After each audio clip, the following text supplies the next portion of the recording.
E aí pessoal, no vídeo de hoje eu vou tentar fazer algo meio diferente, algo que vocês não estão muito acostumados. Pelo visto, vocês gostam bastante quando eu faço vídeos longos, né? Hoje eu decidi que vou contar a história completa de Ultra Kill, porque eu gosto bastante desse jogo. Eu sei que eu já tenho um vídeo de mais de 10 minutos falando sobre esse jogo, mas nesse vídeo eu acabei não me aprofundando muito e é isso que eu vou fazer hoje, né? Antes de começar, eu gostaria de deixar claro que Ultra Kill não foi 100% finalizado, falta uma parte do terceiro ato do jogo, e por isso a lore do jogo ainda não tem uma conclusão, e muitas coisas que eu vou falar nesse vídeo podem ser alteradas mais pra frente. Sem contar que tem muita coisa pra falar sobre esse jogo, então eu provavelmente vou dividir esse vídeo em partes, mas tendo isso em mente, bora começar, né? Porque tem muita lore pra falar desse jogo. Quem assistiu a minha review sobre Ultra Kill já tem uma noção do enredo do jogo, mas diferente da minha review, nesse vídeo eu vou explicando as coisas conforme elas acontecem no jogo. Mas antes de mais nada, vamos explicar quem é o protagonista e o que ele está fazendo. No jogo você controla uma máquina de guerra chamada V1.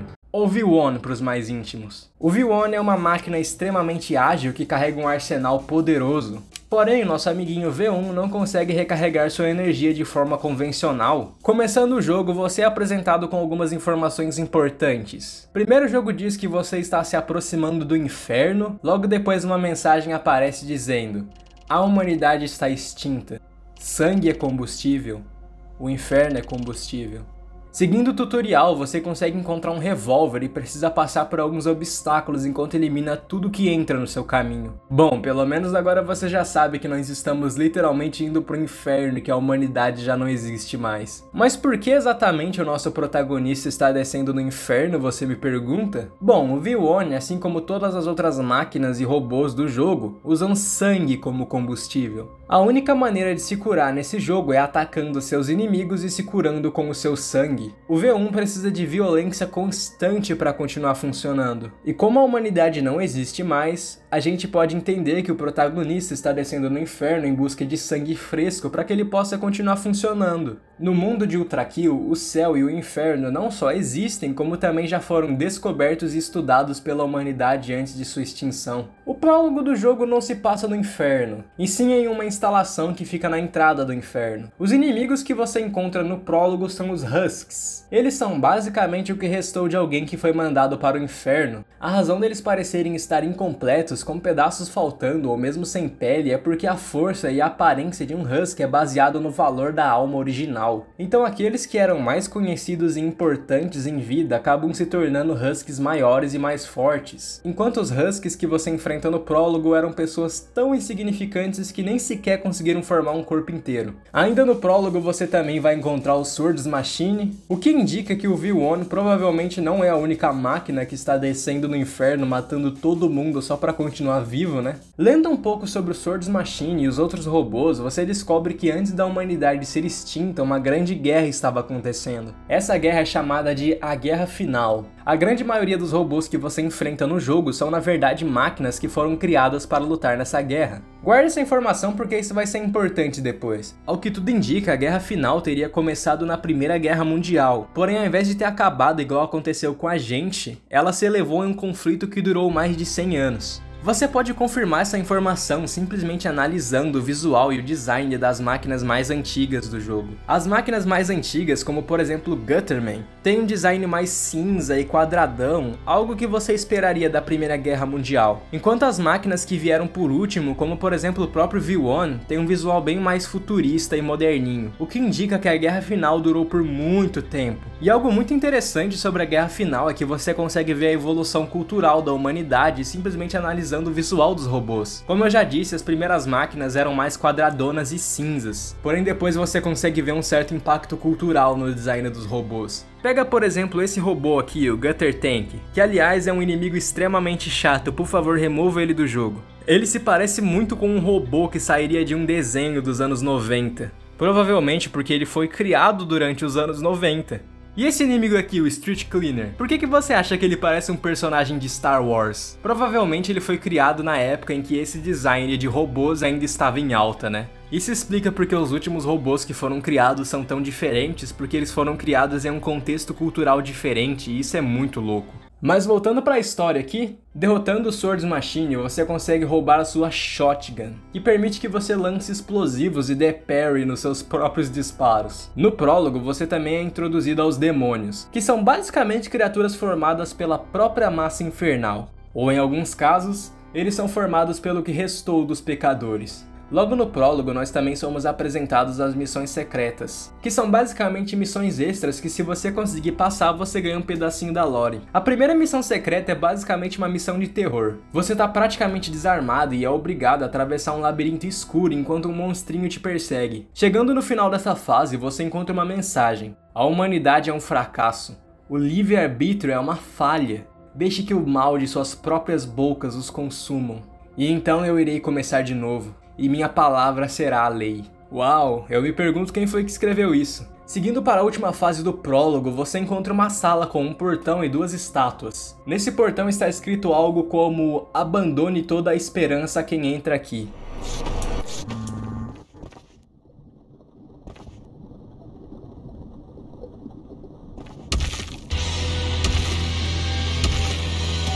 Logo depois disso, você descobre que aquelas estátuas na verdade são 2 demônios e você é obrigado a lutar com os 2 ao mesmo tempo. Essa batalha é bem chatinha, especialmente se você for novo no jogo. Mas eventualmente o V1 consegue derrotar os demônios e o portão se abre. Parabéns, agora você está oficialmente no inferno. Agora você está na primeira camada do inferno, o limbo. Avançando para fora do spawn, você se depara com...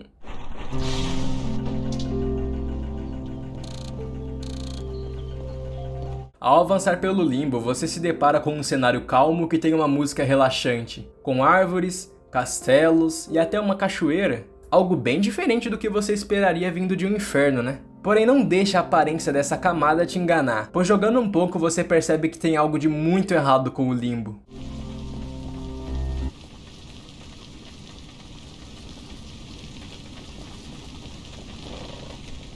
Ultrakill é baseado naquela história, o Inferno de Dante. Essa é aquela ideia de que o inferno seria dividido em camadas e os pecadores seriam designados para uma camada específica baseada nos pecados que cometeram em vida. No Ultrakill, o limbo é uma camada reservada para aqueles que não cometeram nenhum pecado, mas que morreram sem saber da palavra de Deus. No limbo não existe nenhuma punição física, porém os pecadores têm que viver com o fato de que eles nunca irão ir para o céu. O próprio limbo foi construído para lembrá-los disso. O limbo é nada mais nada menos do que uma recriação artificial do céu. Tudo aqui é falso ou de mentira. Os sons de pássaros e animais que você ouve pelo nível, na verdade estão sendo tocados por caixas de som escondidas pelo mapa. Isso também explica as paredes que impedem você de sair do limbo. Tudo aqui é falso e descendo pelo limbo, você descobre que o V1 realmente não é o único robô que desceu no inferno para continuar funcionando. Nesse nível você é introduzido a uma grande variedade de inimigos, porém o mais importante é o V2,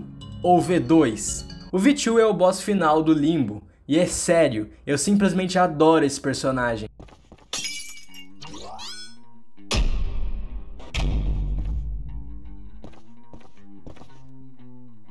Essas boss fights de eu sou você, só que melhor, são as minhas favoritas. O V2 seria meio que uma atualização do V1, mas diferente do V1, o V2 não foi construído para a guerra, ele foi construído para atuar em situações mais defensivas. Por isso ele tem muito mais vida que você, porém ele é mais lento e não consegue se curar tão rápido quanto o V1.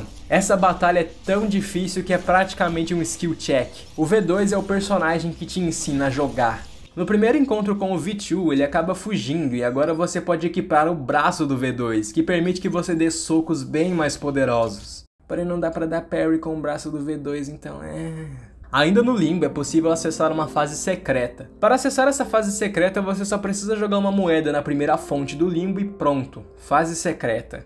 Essa é uma fase com puzzles, sem inimigos, e chegando no final dessa fase você encontra um terminal com algo escrito. O que dá a entender é que quem escreveu isso provavelmente foi o mesmo que escreveu aquela mensagem secreta no prólogo. E o que está escrito, você me pergunta? Fracasso atrás de fracasso atrás de fracasso. Os resultados nunca mudam. Estou perdendo minha fé. Bom, quem escreveu isso aí provavelmente não estava tendo um dia muito legal, né? Aliás, é bom você guardar essas mensagens porque elas vão ser importantes depois. Enfim, continuando. Se o jogador conseguir derrotar o V2 no limbo, então ele está pronto para avançar para a próxima camada, Lust, ou luxúria. A segunda camada do inferno é reservada para aqueles que... você sabe, luxúria. Você aí que fica mandando horny post, meme de sexo no chat dos outros, você vai parar na segunda camada do inferno do Ultra Kill, viu? Então tome cuidado. Começando o jogo na segunda camada, você se encontra em um tipo de instalação com vários husks dentro. Eventualmente você consegue sair dessa instalação e você se depara...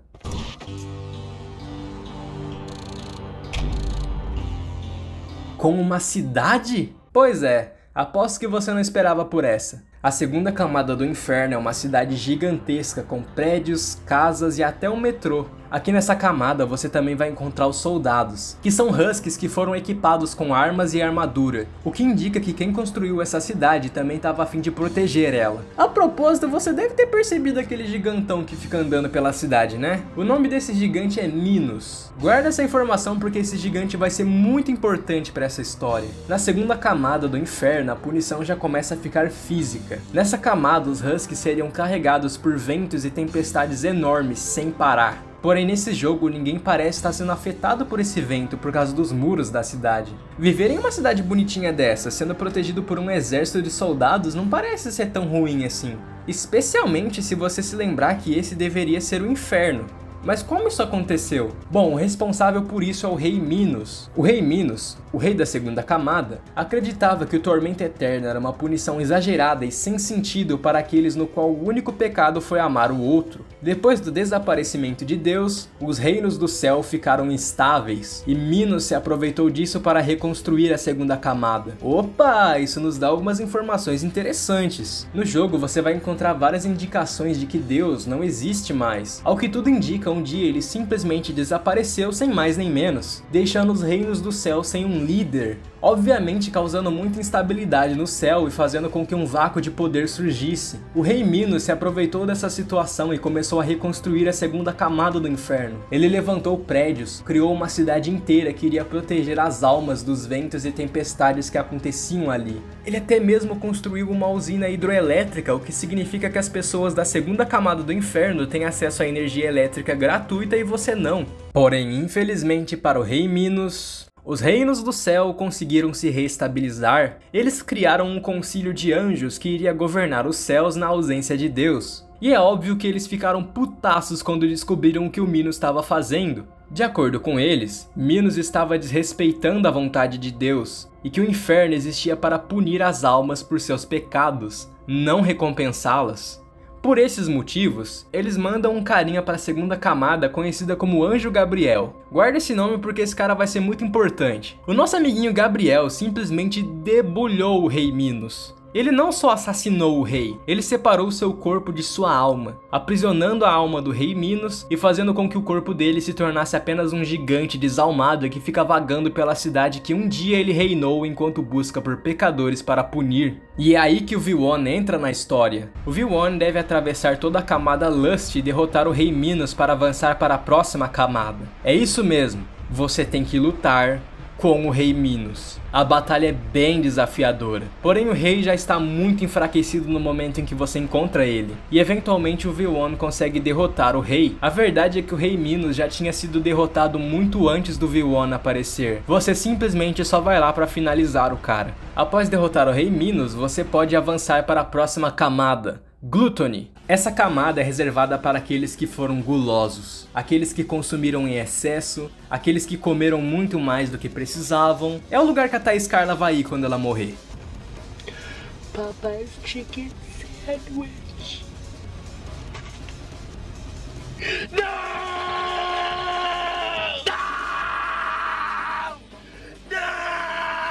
A punição nessa camada é brutal. As pessoas que vão para essa camada são digeridas em um tipo de ácido por toda a eternidade. Essa camada é relativamente curta, tendo apenas 2 fases, se eu não me engano. Chegando na última fase, você finalmente se encontra com o Anjo Gabriel, o cara que matou o rei Minos. Chegando nele, você descobre que ele se tornou o novo governante do inferno.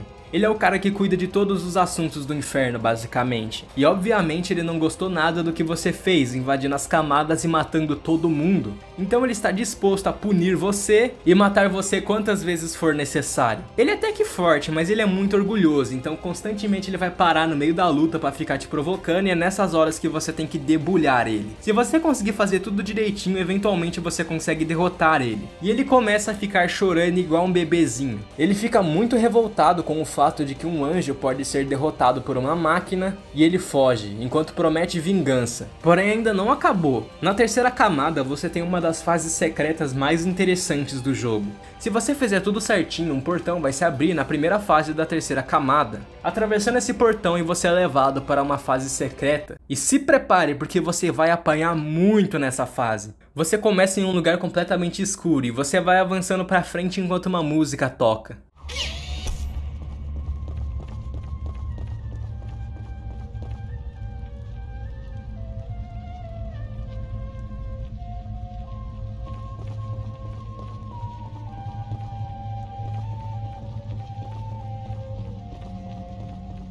Avançando um pouco, você vai se encontrar numa sala escura, quando de repente aparece isso aí, ó. Você é obrigado a matar esse boss e a batalha é bem chatinha, viu? Derrotando esse boss, você fica pensando que já acabou e que você pode ir embora, mas não, meu amigo, tá tudo apenas começando. Ao derrotar esse chefe, você descobre que isso na verdade era uma prisão.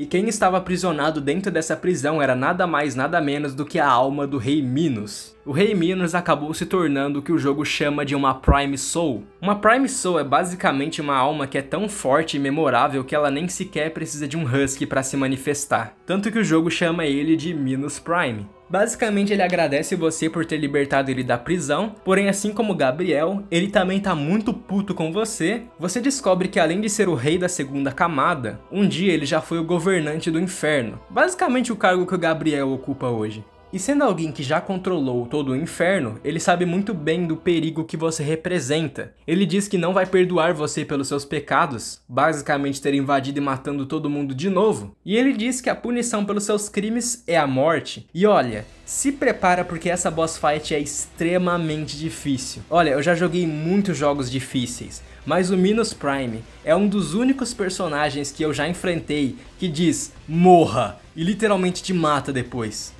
Porém, após muitas tentativas, o V1 consegue derrotar o Minos Prime, acabando com o Minos de uma vez por todas. A razão dele ser tão agressivo com você é porque no dia que ele foi assassinado, ele tentou resolver tudo na paz. Ele não reagiu quando tentaram matar ele, ele não reagiu. Porém, o nosso amiguinho Gabriel mostrou pra ele que nada se resolve na paz e tudo se resolve na violência. E ele não tava a fim de cometer o mesmo erro duas vezes. Por isso que ele sai matando você mesmo com você libertando ele da prisão dele. Apesar do Minos Prime ser um boss extremamente poderoso, ele não é obrigatório. Você pode avançar para a próxima camada simplesmente derrotando o boss final da camada 3. E aí nós vamos para a quarta camada, Greed. Mas que vai ficar pro próximo vídeo, porque esse vídeo vai ficando por aqui. Então pessoal, eu queria experimentar esse novo formato de vídeo, um vídeo mais longo onde eu conto uma história ou explico a lore de alguma coisa. Se vocês gostarem desse formato, deixa aí nos comentários. Eu planejo fazer uma continuação para a história e contar o que acontece nas outras camadas também. Tudo vai depender se alguém vai assistir isso e se vocês realmente curtem esse formato de vídeo. Enfim, deixa o like aí porque deu trabalho para fazer. Ativa o sininho aí para você não perder a parte 2. E é isso aí pessoal, obrigado por assistir e a gente se vê semana que vem. Falou!